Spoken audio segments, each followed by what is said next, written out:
урматтуу замандаш, анда эмесе видео курстарыбызды жана видео сабактарыбызды улантабыз. Демек, бул видео курстун аталышы интернет жана электрондук почта боюнча болмокчу. Демек, биринчи ушу интернет жөнүндө сөз кылалы. Интернет азыркы кезде эң кеңири таралган бүткүл дүйнөлүк желе болуп эсептелет. Башкача айтканда, азыркы кезде интернетти билбеген киши жок болуш керек деп ойлойм. Биздин информациялык кылымдагы эң негизги каражат, информация алуунун, информациянын булагы болгон эң негизги каражат болуп эсептелинет. Бул интернеттин мүмкүнчүлүгү азыркы кезде абдан кеңири деп айтсак болот. Эми ушу интернеттен информацияны кантип издейбиз, информацияны кантип көчүрүп алабыз жана ушуга окшогон көп суроолорду ушул видео сабактардын жардамы менен көрсөткөнгө аракет кылайын. Деги эле интернетте сайттарды, интернет сайттарды же веб баракчаларын ачуу үчүн браузер деп аталган атайын программалар колдонулат. Негизи азыркы кезде кеңири колдонулуп аткан браузерлер, популярдуулукка ээ болгон браузерлер 3 браузерди атап кетсек болот. Алар Internet Explorer, бул Microsoft компаниясы тарабынан иштелип чыккан программа браузер, Opera жана Mozilla Firefox деген 3 браузер кеңири колдонулууда. Ошондой эле Google Chrome деген дагы браузер бар. Ушу 4 браузерди азыркы кезде колдонуучулар кеңири колдонушат интернет баракчаларын кароо үчүн.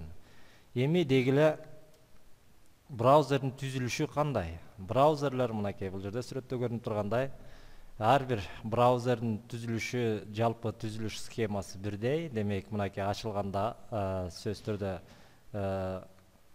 ал браузерлер баш сөз сапчасы, менюлар сапчасы, башка программаларда эле инструменттер панели, аспаптар панели жана сөзсүз түрдө адрес же болбосо дарек жазылуучу талаа болот. Биз интернет сайттардын даректерин ушул дарек жазылуучу талаага жазып, анан ошол аркылуу ал сайттарга кире баштайбыз. Ошондой эле мынакей бул жерде Internet Explorer браузеринин терезеси көрүнүп турат.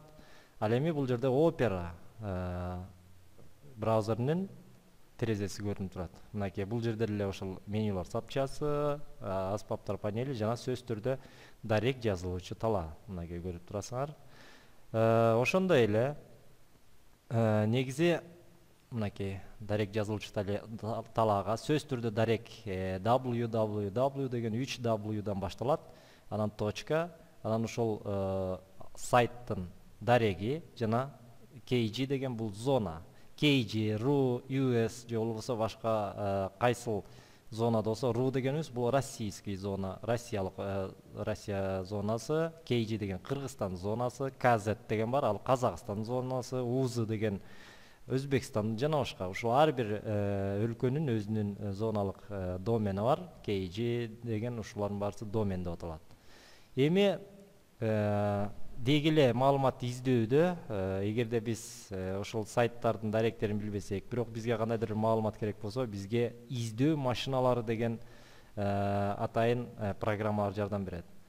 Бул робот программалар негизги азыркы кезде кеңири таралган, кеңири колдонулган издөө машиналарына бул Google, Яндекс, Mail, Rambler, Yahoo жана башка көптөгөн браузерлер колдонулат. Бирок кеңири колдонулган бул Google жана Яндекс. Яндекс деген Россиялык зонада, Россия зонасында кеңири колдонулат. Google болсо жалпы Европа, Америкада, Yahoo кеңири колдонулат, Google дагы кеңири колдонулат. Эми биз ушул жерден Google жана Яндекс экөөнүн карап көрөбүз. Мынакей булардын адрестери. Булар эми ушул издөө машиналарынын даректерин жазгандан кийин бизге кандай келип чыгат. Мисалы мынакей браузердин дарек жазылуучу талаасына www.yandex.ru дегенде мына Яндекс программасынын, сайтынын, издөө машинасынын интерфейсин көрүп турасыңар. Сөзсүз түрдө бирде издегибиз келген маалыматтын атын же ошого байланышкан сөздү киргизип, найти баскычын басабыз. Мынакей ошол маалыматты, изделүүчү маалыматты, каалагандай маалыматты ушул талаага жазабыз дагы. Анан кийин найти деген баскычты бассак, ошо тиешелүү, ошол биздин издеп жаткан маалыматыбызга тиешелүү баардык маалыматты колдонулган сайттардын тизмегин чыгарып берет. Мынакей Google издөө машинасыныкы деле ушундай.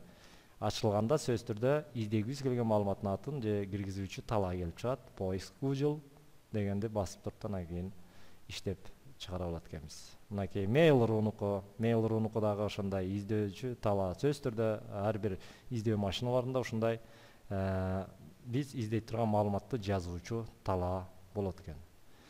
Кыскасы, мынакей браузерлер жана издөө машиналары жөнүндө кеңири түшүнүк алдык деп ойлойм. Эми муну дагы жакшылап эсибизге сакташ үчүн биз кийинки сабакта ушул браузерлер менен иштегенди үйрөнөбүз. Ал эми бул сабак ушуну менен аяктады. Кийинки сабактан жолугушканча саламатта калгыла.